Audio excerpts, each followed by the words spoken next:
অল্প কিছু উপকরণ দিয়ে অনেক সহজেই টমেটো সস বানিয়ে দেখাবো।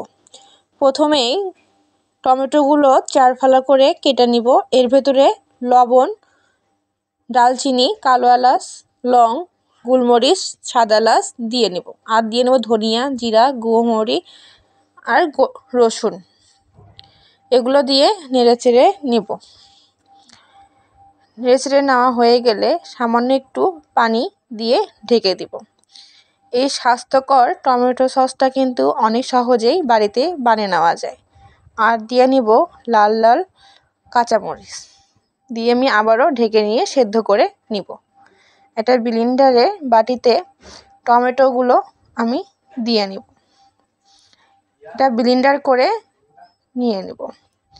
একটা ছাঁকনিতে আমি সেই টমেটো যে ব্লেন্ডার করে নিয়েছিলাম সেটা আমি দিয়ে ছেঁকে নিব। চামচের সাহায্যে ডেবে ডেবে আমি টমেটো যে সসটি বের করে নিব আর যে ছালটা থাকে সেটা আমি ফেলে দেব।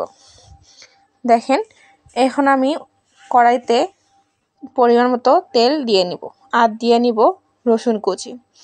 রসুনটা আমি লালচে করে ভেজে নেব। ভেজে নেওয়া হয়ে গেলে টমেটোর যে পিউরিটা ছিল সেটা আমি দিয়ে নেব।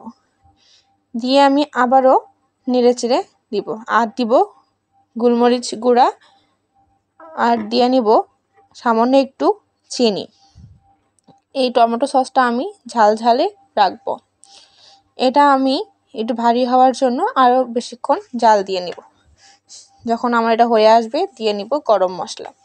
দেখেন টমেটো সসটা কিন্তু আমার ভারী হয়ে এসেছে। এই টমেটো সসের সঙ্গে বিভিন্ন ধরনের খাবারের সঙ্গেও অ্যাড করতে পারবেন, যেমন পেঁয়াজু, বেগুনি, আলুর চপ এবং পাস্তাতেও আপনারা ব্যবহার করতে পারেন।